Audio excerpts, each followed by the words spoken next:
ভারতের কাছে পাত্তা পাবে না পাকিস্তান, মনে করেন সঞ্জয় মাঞ্জরেকার। ওয়ানডে পরিসংখ্যানে জয়ের বিচারে ভারতের চেয়ে এখনো ঢের এগিয়ে পাকিস্তান। দুই দলের মুখোমুখি 135 ওয়ানডেতে ভারতের 57 জয়ের বিপরীতে পাকিস্তানের জয় 73 ম্যাচে। তবে এই পরিসংখ্যানের সঙ্গে বর্তমান সময়ে তফাৎ আছে অনেক। পরিসংখ্যান বলছে সাম্প্রতিক সময় পাকিস্তানকে বলে কয়ে হারিয়েছে ভারত। ভারতের বিপক্ষে সবশেষ পাকিস্তানের জয় 8 বছর আগে 2017 সালে। অবশ্য সেই জয়টা এসেছিল চ্যাম্পিয়ন্স ট্রফির মঞ্চেই, তাও আসরের ফাইনালে, যা ভারতের বিপক্ষে মাঠে নামার আগে নিশ্চিতভাবেই দলটার জন্য বাড়তি অনুপ্রেরণা হতে পারে। যদিও ভারতীয় সাবেক ক্রিকেটার ও ধারাভাষ্যকার সঞ্জয় মাঞ্জরেকার অবশ্য বলছেন ভিন্ন কথা। তার মতে ভারতের কাছে পাত্তাই পাবে না পাকিস্তান। পাকিস্তানের বিপক্ষে সবশেষ 6টা ওয়ানডেতে 5টাতেই জিতেছে ভারত। বাকি এক ম্যাচ পরিত্যক্ত হয়েছে, যে কারণে পাকিস্তানকে হারানো খুব একটা কঠিন হবে না বলে মনে করেন এই বিশেষজ্ঞ। তাছাড়া তার মতে পাকিস্তানের এই দল অন্য সময়ের তুলনায় অনেক দুর্বল। ভারত পাকিস্তান ম্যাচ নিয়ে মাঞ্জরেকার বলেন, পাকিস্তান এখন ভারতের মানের কাছাকাছিও নেই। সাম্প্রতিক সময়ে ভারত পুরোপুরি আধিপত্য বিস্তার করেছে, আর এবার পাকিস্তান তো আরও দুর্বল। পাকিস্তানের কোথায় ঘাটতি দেখছেন সেটাও জানান মাঞ্জরেকার। বলেন, এই কন্ডিশনে সফল হতে ভালো স্পিনারের দরকার, কিন্তু পাকিস্তান দলে শুধু একজন বিশেষজ্ঞ স্পিনার আছে, আবরার আহমেদ।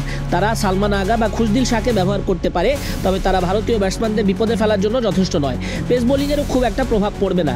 ভারত পাকিস্তান ম্যাচের উত্তেজনা কমেছে কিনা তা নিয়ে মাঞ্জরেকার বলেন, এই লড়াইয়ে উত্তেজনা একটুও কমেনি। মানের দিক থেকে অস্ট্রেলিয়া ইংল্যান্ড ম্যাচটি কিছু ভালো হতে পারে, তবে যদি কোনো ভারতীয় বা পাকিস্তানি সমর্থককে জিজ্ঞেস করেন, তারা অবশ্যই ভারত পাকিস্তান ম্যাচকে বেছে নিবে। এদিকে দেশ আগে নাকি বাবর আজম আগে, প্রশ্ন করেছেন সাবেক পাকিস্তানি ক্রিকেটার বাসিত আলী। নিজেদের মাটিতে হওয়া চ্যাম্পিয়ন্স ট্রফিতে পাকিস্তান দলকে নিয়ে বড় স্বপ্ন দেখেছিল দলটার সমর্থকরা।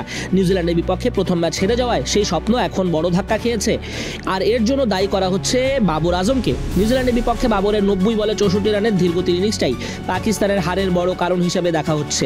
পাকিস্তানের সাবেক ক্রিকেটার বাসিত আলীর দায়টা চাপিয়েছেন বাবরের কাঁধেই।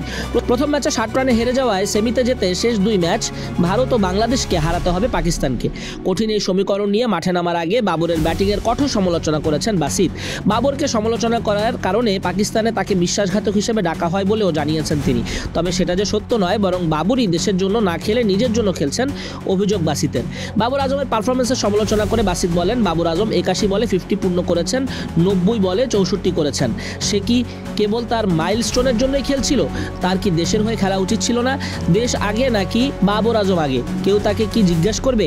বাসিত আরও বলেন, আপনি মাত্র 5টা বাউন্ডারি হাঁকিয়েছেন। বাবর আজমের চেয়ে সালমান আলী আগা বেশি জেতার অভিপ্রায় দেখিয়েছে, অথচ বাবর আজমের সমালোচনা করার জন্য আমি বিশ্বাসঘাতক।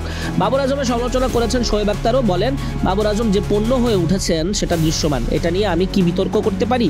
আপনারা এটা দেখেছেন, নিউজিল্যান্ডের বিপক্ষে উন্নতি করার কোনো উদ্দেশ্য নেই বাবরের। এবারই ইতিহাস প্রথমবার দেখলো কোনো স্বাগতিক দেশ উড়ে যাচ্ছে ভিন দেশে প্রতিপক্ষের সাথে খেলতে, তাও আবার প্রতিপক্ষ মহাপরাক্রমশালী ভারত। সেই জবাবটাও কি পাকিস্তান দিতে পারবে?